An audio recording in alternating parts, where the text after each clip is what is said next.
महेंद्र सिंह जी, अभिभावक संघ इस पूरे मामले पर क्या कर रहा है? क्योंकि आपके पास तमाम शिकायतें पहुंच रही होंगी, आप लोग भी इस मामले से वाकिफ हैं।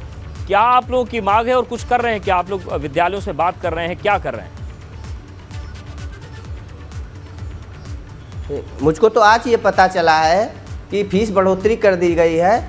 मैं तो बिल्कुल अवाक रह गया, क्योंकि अभी भी कोरोना काल से लोग उभर नहीं पाए हैं, लोगों के व्यापार बंद हो गए हैं और इस हिसाब से फीस बढ़ोतरी कर दी गई है। साथ में हर साल यूनिफॉर्म चेंज कर दी जा रही है। ये आखिर क्या चाह रहे हैं कि बच्चे पढ़ ही ना पाएँ, सिर्फ यानी बड़े बड़े लोगों के बच्चे ही पढ़ पाएँ। आप हर साल उसमें नोट कराते हैं आपकी इनकम कितनी है, आप दिखवाइए कि अगर इनकम बढ़ी है उस हिसाब से आप फीस बढ़ाइए। लेकिन अगर किसी की इनकम नहीं बढ़ी है तो कम से कम उनको राहत देना चाहिए। हर साल यूनिफॉर्म बदली जा रही है, उनके अपने सिलेक्टेड दुकानें हैं, वहाँ से आप लीजिए। जो किताबें नहीं चाहिए वो भी किताबें आपको प्रोवाइड करा रहे हैं कि आप यहीं से लीजिए। आखिर क्या मंशा है आपकी? कम से कम बच्चों को पढ़ने का मौका तो देना चाहिए जी। हम शासन प्रशासन से निवेदन करते हैं कि अभी फीस बढ़ोतरी ना की जाए। बिल्कुल। और महेंद्र जी बताइए कि कोरोना काल में भी फीस इस पूरे 2-3 साल के दौर में आपकी सरकार के स्तर पर या प्रशासन के स्तर पर बात हुई क्या और जवाब क्या मिलते हैं? जवाब सिर्फ आश्वासन मिलता है।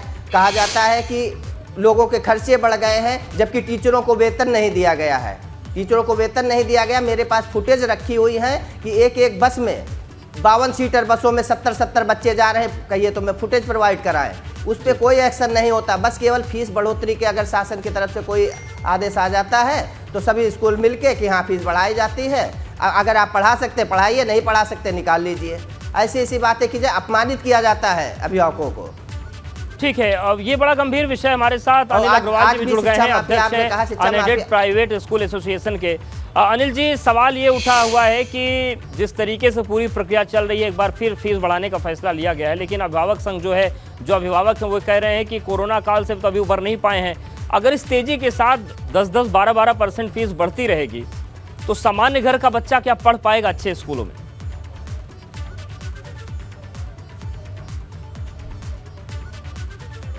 जो भी फी बढ़ाई गई है या बढ़ाई जाएगी, ये अप्रैल 2024 का जो सत्र होगा हमारा 23-24 का, उसके लिए लागू होगी।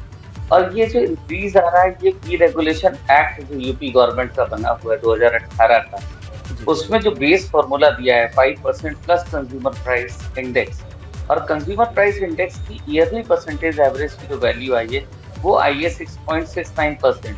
5% ऐड करने पर 11.69% हो रहा है और ये मैक्सिमम इंक्रीज है।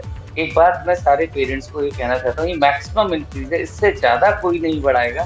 अब कोई स्कूल अपने स्तर से अगर 5% बढ़ाता है, 7 बढ़ाता है, 8 बढ़ाता है, तो वो स्कूल का अपना निर्णय है। ठीक है, मैक्सिमम। लेकिन अनिल जी, जो दूसरी बात महेंद्र जी कह रहे हैं उस पर भी चूंकि आज आप आए हैं हमारे साथ तो ये पूछना जरूरी है। अभिभावकों की शिकायत रहती है कि हर साल ड्रेस चेंज हो जाते हैं, किताबें बदलती हैं, किताबों के लेने की जगह नियत कर दी जाती है। ये जो तमाम चीज़ें होती हैं ये थोड़ा संकट बनती है आर्थिक रूप से ज़्यादा। तो इस पर भी क्या आप लोग कोई फैसला लेंगे कि कहीं तो स्वतंत्रता मिले अभिभावक को कि हर जगह वो बंधा रहेगा? देखिए, मैं एक बात बिल्कुल पक्के दावे से कह रहा हूँ, हमारी उत्तर प्रदेश की सरकार, भाजपा सरकार ने जो फी रेगुलेशन एक्ट बनाया है उसमें साफ साफ मेंशन है। महेंद्र जी की जानकारी के लिए मैं फिर से बता दूं, सभी पेरेंट्स के लिए, कि 5 साल के पहले कोई भी स्कूल अपनी यूनिफॉर्म नहीं बदल सकता है। उस एक्ट में क्लियरली लिखा हुआ है, बुक्स और यूनिफॉर्म स्पेसिफाइड दुकानों से नहीं ली जा सकती है, ये भी क्लियरली मेंशन है। अब कुछ एक पर्टिकुलर स्कूल के बारे में अगर महेंद्र जी की शिकायत तो मैं नहीं कह सकता, तो ऐसे स्कूलों पर एक्शन अनिल जी लेंगे क्या आप लोग या लेते हैं पहले? मैं एकदम दावे से कह रहा हूँ, जो हमारी एसोसिएशन के मेंबर स्कूल्स हैं वहां पर किसी भी विद्यालय में इस तरह की चीज नहीं है जहां पर यूनिफॉर्म हर साल बदली जा रही हो, जहां पर किताबों के लिए किसी चीजों के लिए बाधित किया जा रहा है जी। ये बिल्कुल दावे से मैं कहता हूँ। और जो फी का इंक्रीज है वो हम लोगों की आपस में बात हुई है, कहीं तो 5%, कहीं 7, अभी तक मैक्सिमम जो निकल ही आ रहा है। और अगर मैं लखनऊ की बात करूँ, आपके पास की कुछ स्कूलों की फीस ज्यादा है, तो मैं उनसे खुद ही अनुरोध करूंगा कि वहां पर अगर उनके ऑलरेडी सरप्लस में चीजें चल रही हैं तो वो इस इंक्रीज को लेके ना चलें। ये मैक्सिमम इंक्रीज है। एक्ट का प्रावधान है, सेक्शन जो 4 है एक्ट में, उसके प्रावधान के हिसाब से हम लोगों का डिक्लेरेशन करना जरूरी था। लेकिन मैं चाहूंगा कि यदि अगर चीजें कम परसेंटेज इंक्रीज करके चल सकती है तो हम सबको, पेरेंट्स को भी ध्यान में देके चलना है, सबको ध्यान में रखा जाए। देखिए हरीश चंद्र जी, जो बात अनिल जी कह रहे हैं वो स्पष्ट बता रहे हैं कि जो रेगुलेशन एक्ट हमें बताया गया है, जिसका जिक्र आपने भी शुरू में किया था, हम उसी हिसाब से चल रहे हैं। ऐसे में तो फिर ये लग रहा है कि सरकार को अपने स्तर पर कुछ पहल करनी पड़ेगी, कुछ मदद देनी पड़ेगी, सहायता देनी पड़ेगी, क्योंकि जो संघ है वो तो ये कह रहा है कि जो नियम मिला है उसका पालन कर रहे हैं।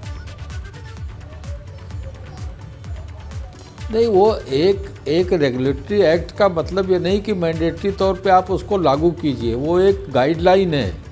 व्यवहारिक स्तर पे क्या चीज़ें हैं ये भी जो स्कूल के प्रबंधन है उनको देखना पड़ेगा, जो अभिभावक हैं उनकी समस्याओं को उनको कंसीडर करना पड़ेगा और बच्चों की समस्याओं को कंसीडर करना पड़ेगा।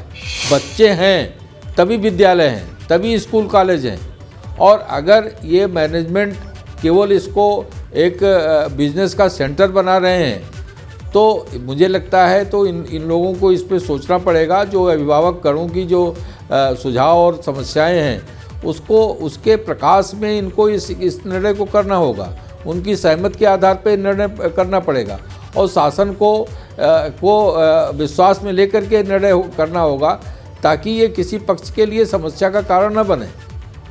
बिल्कुल।